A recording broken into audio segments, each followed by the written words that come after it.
आऊज़ुबिल्लाहि मिनश्शैतानिर्रजीम बिस्मिल्लाहिर्रहमानिर्रहीम अल्लाहुम्मा सल्ली अला सय्यिदिना व मौलाना मुहम्मदन अब्दुहु व रसूलुहु। तमाम तारीफ़ें और शुक्र उस रब्बे कायनात के लिए जिसने इंसान को बोलना सिखाया, जिसने इंसान को पैदा किया, जिसने आसमान और ज़मीन को पैदा किया, इंसान को वो इल्म दिया जो कि वो न जानता था, जिसको हम रिवील्ड नॉलेज कहते हैं। उसका शुक्र और तारीफ़ें जिसने हर दौर के अंदर पैगंबर भेजे और रसूल भेजे ताकि इंसान को गुमराहियों से निकाल कर हिदायत और रोशनी की तरफ ले आए। मेरा तारुफ़ फ़रहान अली शाह है और आज का जो मेरा टॉपिक है वो है साइंस एंड रिलीजन, मज़हब और साइंस। इसके अंदर जो मैं दलीलें, आर्ग्यूमेंट्स और कंटेंट साइंस और रिलीजन के बीच में जो कंपैरेटिव एनालिसिस है पेश करूँगा, उसका क्रेडिट मौलाना वहीदुद्दीन खान, जिन्होंने आज के इस दौर के अंदर यानी मॉडर्न एज और मॉडर्न साइंस की मदद से रिलीजन को साबित किया है, खुदा के वजूद को साबित किया है। उनका ज़िक्र और उनका काम काबिल तारीफ़ है और मैं उनको अपना हकीकी उस्ताद भी मानता हूँ। चुनांचे मैं शुरू करना चाहूँगा सूरह इब्राहीम आयत नंबर 10 से, जिसमें अल्लाह तबारक व तआला ने फरमाया है, क्या तुम उस खुदा के बारे में शक करते हो जिसने आसमान और ज़मीन को बनाया, जिसने आसमान और ज़मीन को पैदा किया। अगर इस पर गौर फ़िक्र करें तो मालूम होता है कि अल्लाह तबारक व तआला असल में हमें किस तरफ तवज्जो दिला रहे हैं।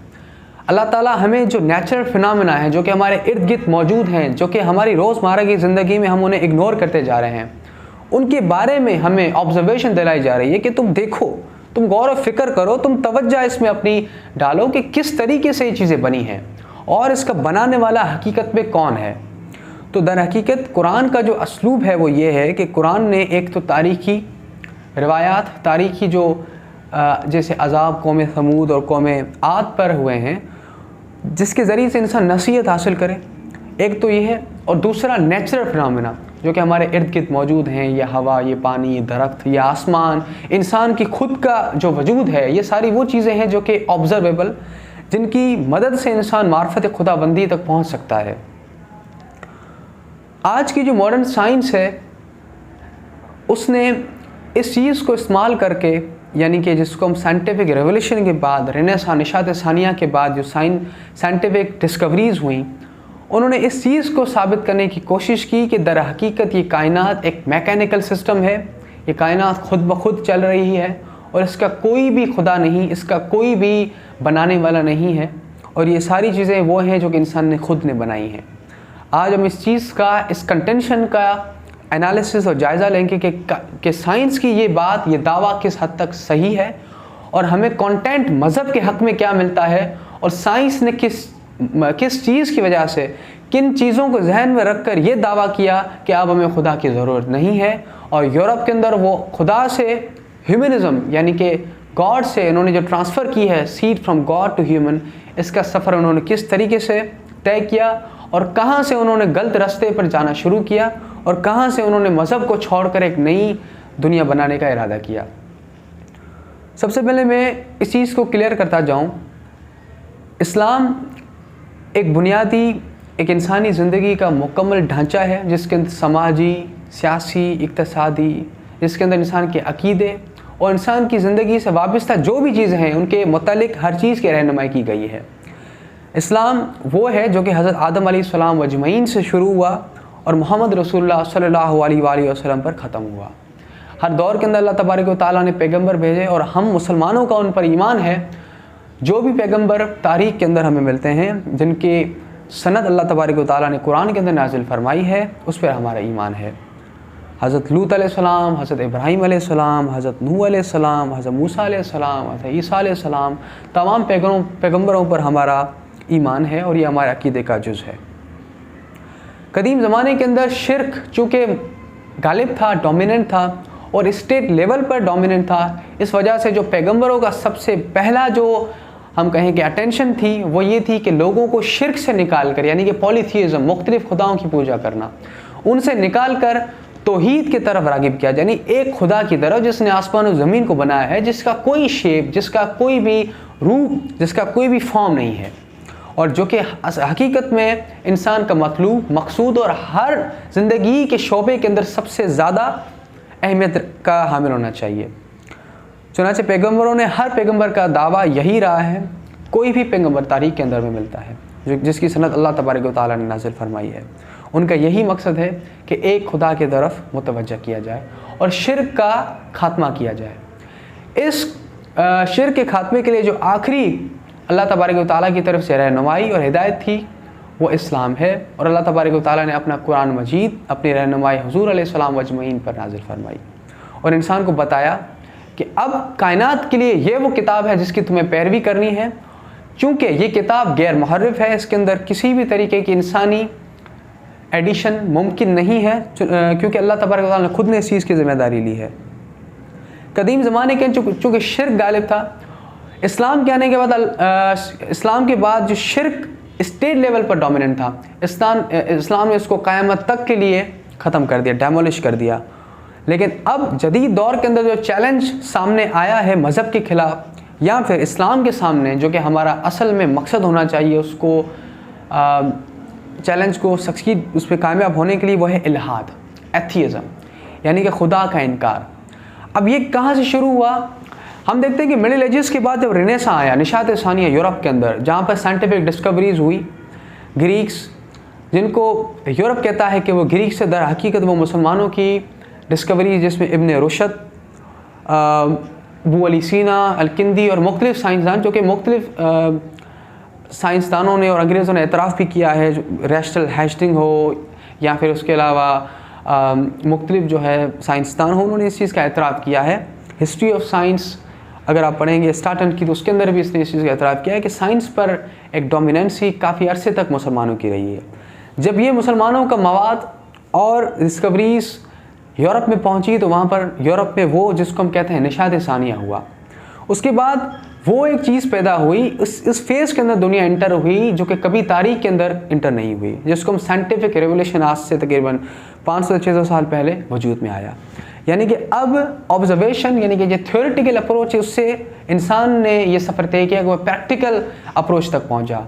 उसने एक्सपेरिमेंट्स और ऑब्जर्वेशन की मदद से अब दरियाफ्तें बराह रास्त चीज़ों को दरियाफ्त करना शुरू किया, अपने जो अकल, ऑब्जर्वेशन, एक्सप्लेनेशन के ज़रिए से चीज़ों की जो है वो उन्होंने तवज्जी की। उसके बाद मॉडर्न जो रिसर्चेस हैं, मॉडर्न साइंस है, उसके अंदर कुछ ऐसे एथिस्टिक फ़िलासफ़र्स जिन्होंने साइंस को गलत तरीके से इंटरप्रेट किया और उसके अंदर एथिस्टिक सबूत ढूंढने की कोशिश की, उसको खुदा के ख़िलाफ़ यूज़ किया, इस्तेमाल करने की कोशिश की। उसका दर हकीकत साइंस की ख़ुद की जो डिस्कवरीज है उससे कोई ताल्लुक़ नहीं है, वो चूँकि एक इंटरप्रिटेशन है, तो उसका हम तज्ज़िया आज करेंगे। मॉडर्न रिसर्चेस ने आज के दौर के अंदर जो पैगंबर हैं उनकी सदाकत को और उनकी टीचिंग्स को बड़ी ही स्ट्रेंथ और वैलिडिटी के साथ साबित किया है। यानी कि अब हम स्ट्रेंथ और इस यानी कि क्लेम कर सकते हैं कि ये कायनात एक मुहज़्ज़म और मुहक्कम है, रादर देन दी मैकेनिकल सिस्टम। और यही भी साबित है कि जो रिलीजियस हमारी एक इंक्लाइनेशन है, पैशन है, वो एक क्रिएटेड नहीं है बल्कि एक नेचुरल चीज़ है और इंसान को इससे अलहदा नहीं किया जा सकता। चुनांचे आप देख रहे हैं कि तारीख़ के अंदर कोई भी दौर हो, उसके अंदर खुदा एक गैर मामूली शोहरत का मिल रहा है। यानी कि खुदा का तस्वर हर दौर के अंदर रहा है और हर दौर के फ़िलासफ़र, अदीबों और साइंसदानों ने खुदा के वजूद का एतराफ़ किया है। वो भले फिर चार्ल्स डार्विन ही क्यों ना हो, जो कि अपनी ओरिजिन स्पीशीज़ में लिखता है कि खुदा की इस तख्लीक के अंदर कितनी ही शानदार यानी कि एक तस्वर है कि खुदा ने पहले 1 और 2 फॉर्म्स बनाए, उसके बाद मुख्तलिफ उससे जो है ना अनवाए हयात का वजूद में आया, यानी कि उन्होंने खुदा को माना है। इसी तरीके से वो आइजैक न्यूटन हो या फिर अल्बर्ट आइंस्टाइन हो, जिसने कभी भी खुदा का इनकार नहीं किया और ख़ुद खुदा के वजूद पर गहरा यकीन रखते थे। लेकिन चूँकि इंसान ने मॉडर्न एज के अंदर आकर ये चीज़ बोलना शुरू की कि अब हमें खुदा की ज़रूरत नहीं है और हमने कायनात की हर एक्सप्लेनेशन तक हम पहुँच चुके हैं और अब हमें रिलीजन के विदाउट अपना ही रिलीजन, जिसको वो ह्यूमनिज़म कहते हैं, उसके ज़रिए से हम कायनात की तवज्जी कर सकते हैं। अब हम देखते हैं कि एक साइंस का ये दावा कितना सच्चा है और कितना झूठा है। देखें, सबसे पहले हम देख लेते हैं कि साइंस का मयार इस्तदलाल क्या है। यानी साइंस किसी भी चीज़ को समझने के लिए, रियलिटी के हद तक मानने के लिए, या उसका जो क्राइटेरिया है किसी भी चीज़ को वेरीफाई करने का, वो क्या है।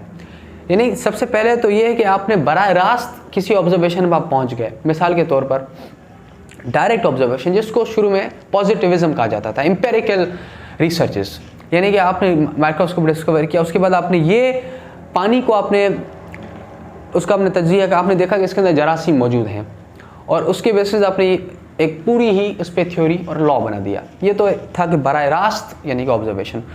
उसके बाद दूसरा जो असलूब इस्तदलाल यानी कि मयार इस्तदलाल जो है, वो जो साइंस ने एक्सेप्ट किया वो ये है कि आपको कंप्लीटली आपने किसी चीज़ को ऑब्जर्व नहीं किया, बल्कि कुछ पैचेस आपने देखे।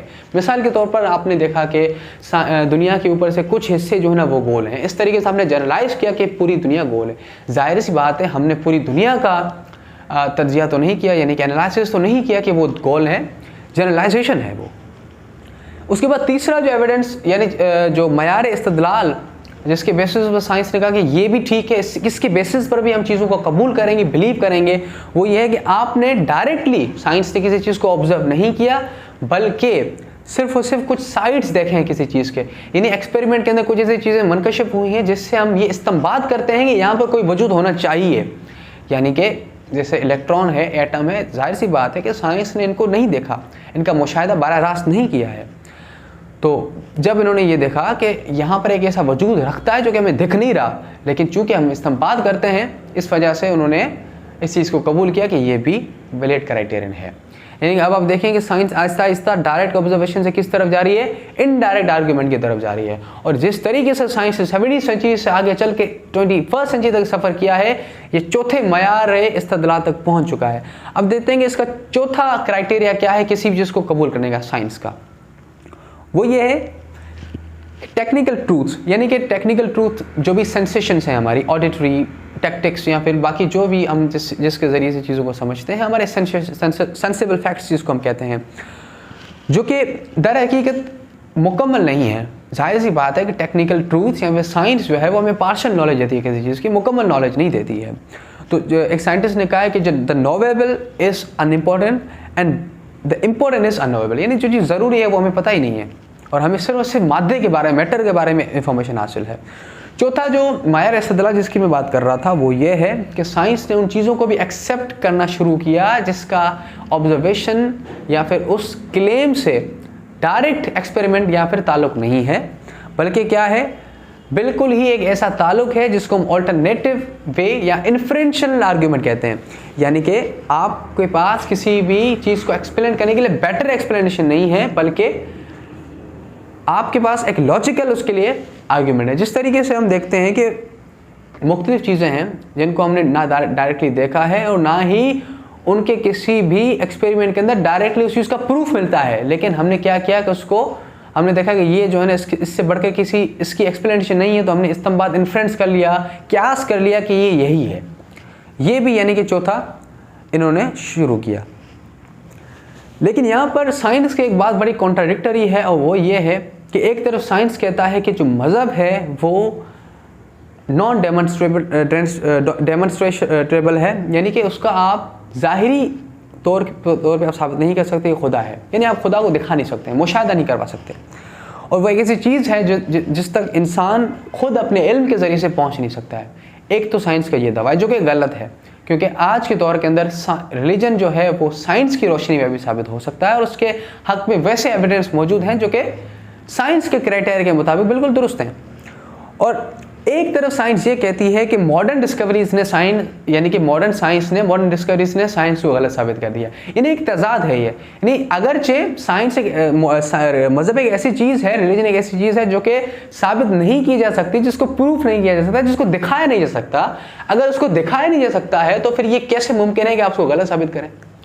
यानी कि क्या साइंस ने इस चीज़ का क्लेम कर लिया है कि हमने यूनिवर्स की इनर और आउटर हर चीज़ से हमने जो है ना रियलिटी हासिल कर ली है? क्या साइंस ये दावा करती है कि हमने जो है इस कायनात के सारी हकीकतों को वाकिफ़, यानी कि ज़ाहिर हम पे मुनकशफ हो चुकी हैं, और अब हम ये यानी कि कंटेंशन देते हैं कि यहाँ पर कोई जन्नत नहीं, कोई दोज़ख नहीं, कोई खुदा नहीं? जाहिर सी बात है कि अभी तक साइंस उस मरहले तक नहीं पहुँची है। साइंस का भी मरहला बहुत ही टेक्निकल ट्रूथ तक महदूद है, जो कि अब हम आगे देखेंगे। उसके अंदर भी वो सिर्फ और सिर्फ उसका जो एक्सटर्नल डेमोन्स्ट्रेशन है उस तक पहुँची है। यानी ये सिर्फ हमारी एक मैथमेटिकल, एक लॉजिकल, एक किस्म का ढांचा है जिसके बारे में हम चीज़ों को समझते हैं। हम चीज़ों के इंट्रिंसिक कैरेक्टर के बारे में तो जानते ही नहीं है। अच्छा, तो ये जो ऑब्जर्वेशंस हैं जो कि साइंस ने इस्तेमाल की मज़हब के ख़िलाफ़, यानी साइंस ने ये कहा कि यहाँ पर यानी कोई भी जो दोज़ख नहीं है, जन्नत नहीं है, खुदा नहीं है। ये किस बेसिस पर है? ये इस बेसिस पर है कि साइंस ने दर हकीकत इस चीज़ को, मज़हब को डायरेक्टली ऑब्जर्व तो नहीं किया है कि हम ऑब्जर्व कर लें कि यहाँ पर खुदा नहीं है। हकीकत में साइंस ने क्या किया कि कुछ ऑब्जर्वेशंस के बेसिस पर ये इस्तेमाल किया कि यहाँ पर नहीं है खुदा। मिसाल के तौर पर साइंस ने डिस्कवर किया कि ऊपर यूनिवर्स में ग्रेविटी है। अब इससे ये नतीजा निकाला गया वो खुदा नहीं है। दर हकीकत जो नतीजा है वो एक्सपेरिमेंट के हक में नहीं है, यानी इन दोनों के बीच मुआफ़िकत नहीं है, रिलेटेबल नहीं है क्लेम और यानी कि एक्सपेरिमेंट, सबूत।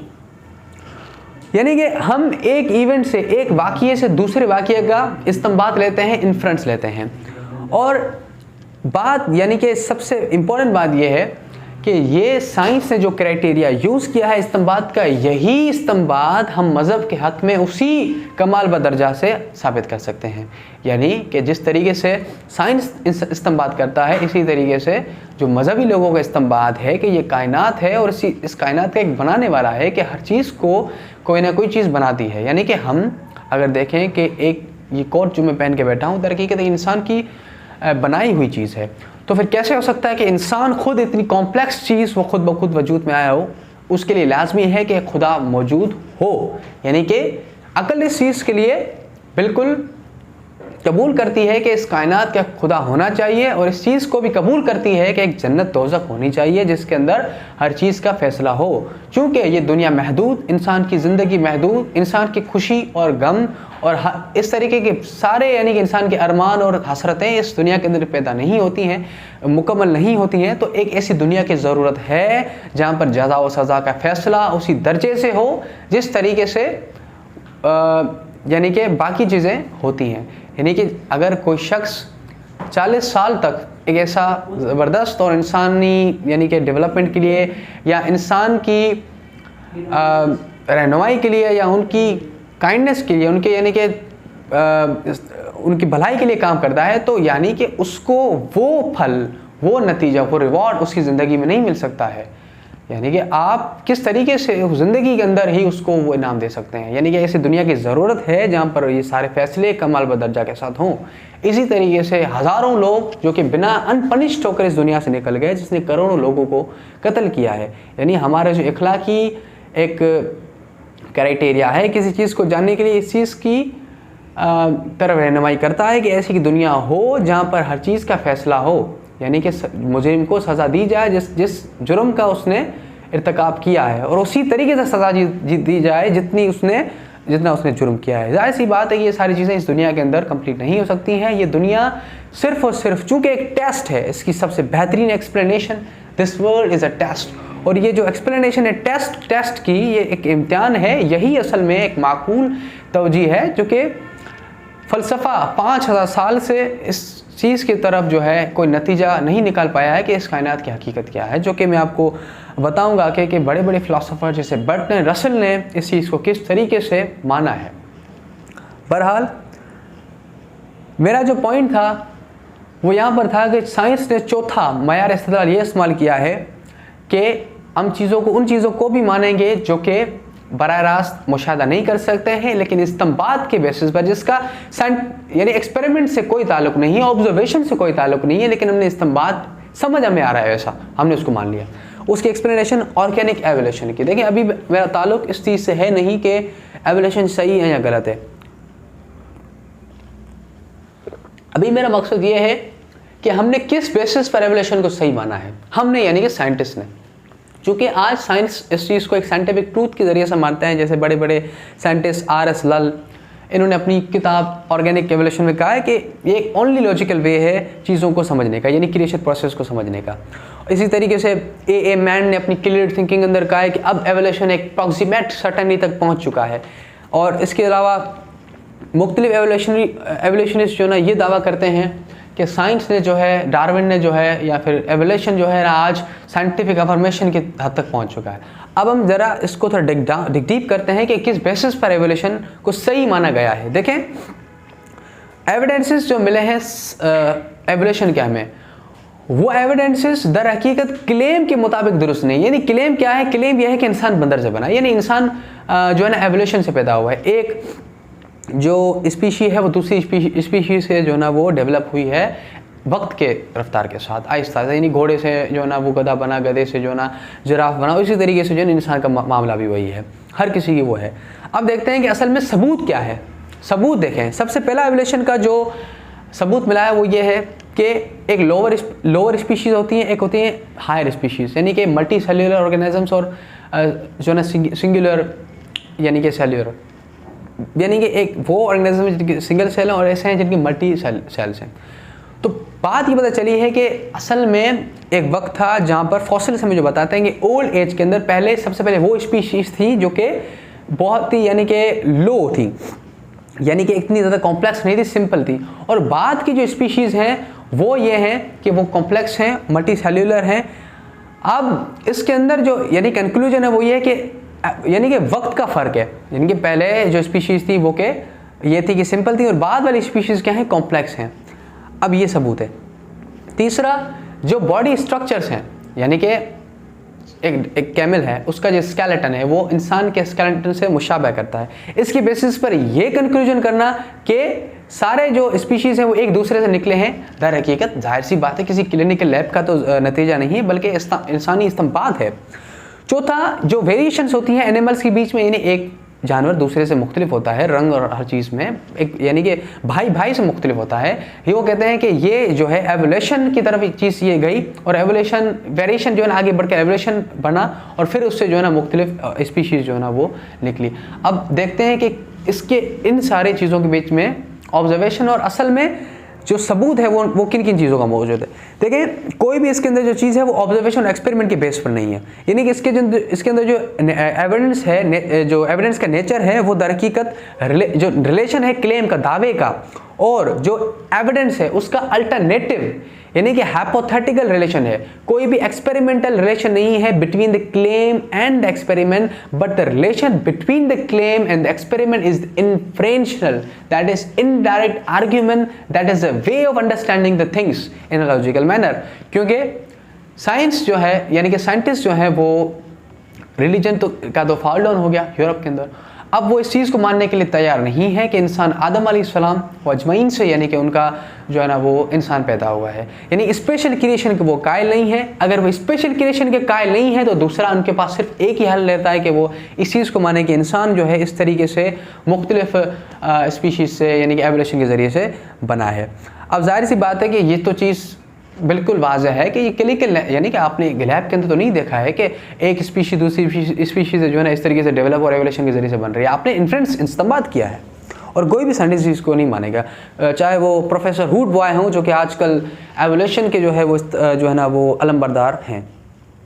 साइंटिफिक इंसाइक्लोपीडिया के अंदर ये कहा गया कि जो डार्विनिज्म है वो एक चीज़ों की एक्सप्लेनेशन है विदाउट द डेमोन्स्ट्रेशन, यानी कि इसके अंदर कोई भी एक्सपेरिमेंटल आप एविडेंस पेश नहीं कर सकते। इसी तरीके से आर्थर कीथ एक बड़े एवोल्यूशनरी, उसने कहा कि जो एवोल्यूशन है वो अनप्रूवेबल है, अनप्रूव्ड है, and the only other way of explanation the rightful explanation is creation, special creation. वो कहता है कि वन थिंगेबल है, यानी हम इसको मानेंगे नहीं। वो नहीं मानेंगे कि आदम अलैहिस्सलाम से जो है ना इंसान पैदा हुआ है, तो फिर वही मानेंगे जो कि उनको बाकी चीज़ों से। ई मेंडर ये एक एवोल्यूशनरी है, वो कहते हैं कि हमने किस बेसिस पर एवोल्यूशन को सही माना है, वो तीन है। एक, ये कंसिस्टेंट है नॉन फैक्ट्स है, यानी हमें जो नॉन फैक्ट्स हमें जो चीज़ें हकीकतें मौजूद हैं ये से कंसिस्टेंट है, यानी मिल रहा है। दूसरा, एक्सप्लेनेशन जो है ना वो ये उन चीज़ों का एक्सप्लेनेशन है जो कि उसके बिना हो नहीं सकती है, यानी कि इंसान कहाँ से आया, कैसे आया, इसकी एक्सप्लेनेशन उनके नज़दीक एवोल्यूशन के बगैर फ़िलहाल हमारे पास मौजूद नहीं है। ठीक है ना, ऑब्जर्वेशन नहीं, एक्सपेरिमेंट नहीं, मुशाहिदा नहीं, फैक्ट नहीं, इस्तेंबात। और तीसरा जो इवेंट्स हैं उससे ये रिलेटेबल है। बस ये तीन है जिसके बेस पर साइंस ने इन्फ्रेंस किया कि एवोल्यूशन सही है। देखिए, अभी मेरा दालो जिस मैंने कहा कि इससे है नहीं कि एवोल्यूशन गलत है या सही है, उस पर मैं एक अलग वीडियो रिकॉर्ड करूंगा जिसके मैं आपको बताऊंगा किस तरीके से जो एवोल्यूशन है एक बातिल नज़रिया है। बहरहाल मेरा जो पॉइंट है वो ये मैं समझाना चाहता हूँ आपको कि देखें कि किस तरीके से आखिर साइंस चीज़ों को मान रही है, यानी साइंस अब रियलिटीज़ को एक्सेप्ट कर रही है किस बेसिस पर कि बराह रास्त चीज़ों का ऑब्जर्वेशन नहीं हुआ, बल्कि किस तरीके से हुआ है, इस्तेंबात, इनडायरेक्ट आर्ग्यूमेंट। यही इनडायरेक्ट आर्ग्यूमेंट मज़हब के हक़ में उसी कुव्वत के साथ मौजूद है जिस तरीके से साइंस इस चीज़ को इस्तेमाल कर रही है। लेकिन बात वही है जो कि A.V. हिल्स ने कही है कि I would be the last person to say that we scientist are reliable to less prejudice than the most educated man. यानी मैं ये आखिरी बंदा हूँगा जो ये कहूँगा कि हम साइंटिस्ट जो है ना वो हम यानी बुग्स नहीं है हमारे अंदर चीज़ों को मानने का, ठीक है। ये वही बुग्स है जो कि 400 साल पहले इटली के अंदर जबकि गैलीलियो ने यानी कि जो टावर था वहाँ से उसने पूरा एक्सपेरिमेंट किया चीज़ों का, लेकिन उन्होंने इस चीज़ को नहीं माना, वही यानी कि बुक्स था। इसी तरीके से जब न्यूटन की कुछ थ्योरीज़ को गलत साबित किया जो कुछ साइंटिस्ट ने, जैसे मैक्स प्लैंक ने और मुख्तलिफ यानी कि उन्होंने, तो फिर उसको भी नहीं माना कि ये 22 जो है ये हर वक्त साइंस के अंदर यानी कि साइंटिस्ट के अंदर रहा है। मेरा भी मौक़िफ़ ये नहीं है कि साइंस गलत है या जो है ना साइंटिस्ट गलत है। मेरा मौक़िफ़ सिर्फ हकीकत को और इस चीज़ की तरफ निशानदेही करना है कि किस बेसिस पर आखिर एथिस्टिक फिलोसोफर्स ने साइंस की मदद से रिलीजन के खिलाफ उठना शुरू किया। दर हकीकत साइंस जो है वो खुद मज़हब के खिलाफ नहीं है। साइंस एक अलग फील्ड है, मज़हब एक अलग फील्ड है। साइंस जो है वो नॉलेज ऑफ थिंग्स से ताल्लुक़ रखती है और जो रिलीजन है वो नॉलेज ऑफ ट्रूथ से ताल्लुक़ रखती है, जिसको फ़लसफ़े ने अंडरपिन करने की कोशिश की 5000 साल पहले। यानी कि ये जो फ़लसफ़ा है ये साइंस से भी पुराना है, ठीक है। अब हम देखते हैं कि इस्तिंबात की थोड़ी और वजाहत मैं आपको कर दूं। इस्तिंबात ये है कि आपने देखा कि इलेक्ट्रिसिटी की डेफिनेशन क्या है कि it's a flow of electrons in the wire. अब जाहिर सी बात है कि हमने वायर के अंदर देखा तो नहीं है कि इलेक्ट्रॉन्स बह रहे हैं, ऑब्वियसली बात है। हमने इस्तिंबात किया जब हम बल्ब यानी कि जो बटन दबाते हैं तो वो बल्ब ग्लो होता है, तो इस पर हमने ये इन्फ्रेंस किया कि इलेक्ट्रॉन्स जो है वो यहाँ से मूव करके यानी बल्ब में गए होंगे और फिर ये हमारा कंक्लूजन बन जाता है। अब हम देखते हैं जो हमने तीसरा और चौथा जो मयार इस्तिदलाल पढ़ा, यानी कि तीसरा मयार इस्तिदलाल क्या था कि चीज़ों को आपने डायरेक्टली ऑब्जर्व किया लेकिन पैचेस में, यानी मुकम्मल तौर पे आपने डायरेक्टली किसी चीज़ ऑब्जर्व नहीं किया। पैचेस जिसकी मैंने एग्जांपल आपको अर्थ की जो गोलाई है उसके बारे में दी। इसके बीच में चौथा तो मयार वो है जिसमें डायरेक्ट तो कोई ताल्लुक ही नहीं है, इट्स जस्ट द इन्फ्रेंस, यानी जिस बेसिस पर हम ये इन्फ्रेंस करते हैं ना कि इस कायनात का खुदा होना चाहिए, बस यही इन्फ्रेंस साइंस ने इस्तेमाल किया है। लेकिन वही बात है कि हम इस्तेमाल करें तो दैट इज़ वेरी ट्रेडिशनल और एरिस्टोटलियन और यानी कि मुख्तलिफ किस्म के उसमें, लेकिन वही चीज़ वही मुकदमा आप अपने इस्तेमाल करें तो वो दुरुस्त है। यानी कि ये जो है ना नाइंसाफ़ी है। तो अब देखते हैं कि ये जो टेक्निकल ट्रूथ्स हैं जो कि हमें साइंस जिन चीज़ों का इल्म देती है वो किस तरीके का इल्म है। देखें, मैं हाल ही जो है ना एक अल्बर्ट स्टीफन हॉकिंग की एक स्पीच सुन रहा था जिसके अंदर उसने ये बात की कि साइंस ने जो है हमें आज जो जवाब दिए हैं वो जवाब हैं जो कि पहले रिलीजन देता था और हमें आप रिलीजन की ज़रूरत नहीं है और साइंस हमें बेहतर जवाब देती है। तो पहले तो मुझे हंसी आई कि इतने बड़े बड़े साइंटिस्ट इस तरीके का दावा क्यों कर सकते हैं और क्यों करते हैं। अगर यही बात है कि साइंस ने हर चीज़ का जो है ना राज मरकशफ कर लिया तो फ़लसफ़े का फिर क्या मकाम है, फिर फ़लसफ़ा क्यों है, फ़लसफ़ा इतना पुराना क्यों है और आज तक फ़लसफ़ा जो है वो किसी भी यानी कि एक ठोस बुनियाद और एब्सोल्यूट ट्रूथ तक क्यों नहीं पहुंच पाया है। बात वही है कि साइंस जो है वो क्या है उसको समझने की कोशिश की जाए कि साइंस दर हकीकत ऑब्जर्वेशंस हैं, डिस्कवरीज हैं उन नॉन फैक्ट्स की जो कि ऑलरेडी मौजूद हैं। यानी science is the knowledge of the observable things, और वो भी नॉलेज किस तरीके की है, एक्सटर्नल डेमोन्स्ट्रेशन है। यानी हमने अभी तक उस नॉलेज के इंट्रिंसिक कैरेक्टर तक नहीं पहुंचे हैं। यानी हमने ये तो जान लिया है कि इंसान पैदा होता है, इंसान एक जो है ना नमकियात और केमिकल्स और मुख्तलिफ प्रोटोप्लाज्म्स और उनके जो सेल्स हैं उसके अंदर करोड़ों किस्म के यानी कि साइटोप्लाज्म और प्लांट्स के अंदर मुख्तलिफ चीज़ें मौजूद हैं, लेकिन हमने अभी तक इस चीज़ को तैराक नहीं किया कि इंसान क्यों पैदा होता है, इंसान कैसे पैदा होता है। साइंस इसे डील ही नहीं करती है, साइंस का ये यानी कि फील्ड ही नहीं है। तो फिर हम किस तरीके से कह सकते हैं कि साइंस के बेसिस पर हम रिलीजन को गलत साबित करें। हालांकि दोनों एक बहुत ही अलग अलग चीज़ें हैं और दोनों आपस में मिली हुई हैं और आपस में अपोजिट नहीं है और मुख्तलिफ यानी कि इंसानी हकीकतों से ताल्लुक़ रखती हैं। अब जिस तरीके से एक साइंटिस्ट ने कहा कि जो थ्योरीज हैं वो हम दर हकीकत मेंटल पिक्चर्स हैं उन नॉन फैक्ट्स की जो कि मौजूद हैं। यानी कि अगर साइंटिस्ट को यानी कि ये जो चीज़ है कि हम किसी भी चीज़ को ऑब्जर्व करते हैं और उस पर हम थ्योरी देते हैं, मेंटल पिक्चर जिसे हम समझ रहे हैं, जिसको एस.टी. कॉलरिज ने कहा था अपनी जो कि उसने सेकेंडरी इमेजिनेशन उसके अंदर लिखा था कि दरहकीकत कायनात के बारे में हम उसके बारे में अपना ऑर्डर और टाइम और वो चीज़ें लगाते हैं, उसको स्पेसिफाई करते हैं और फिर हमने अपने दिमाग के हिसाब से उसको लेके आते हैं ताकि हम उसको अंडरस्टैंड कर सकें। ठीक है ना, अपने दिमाग के हिसाब से उसको अंडरस्टैंड कर सकें। तो हम चीज़ों के इंट्रिंसिक करेक्टर तक, आखिरी हद तक जो माना है हकीकत, उस तक नहीं पहुंच सकते हैं।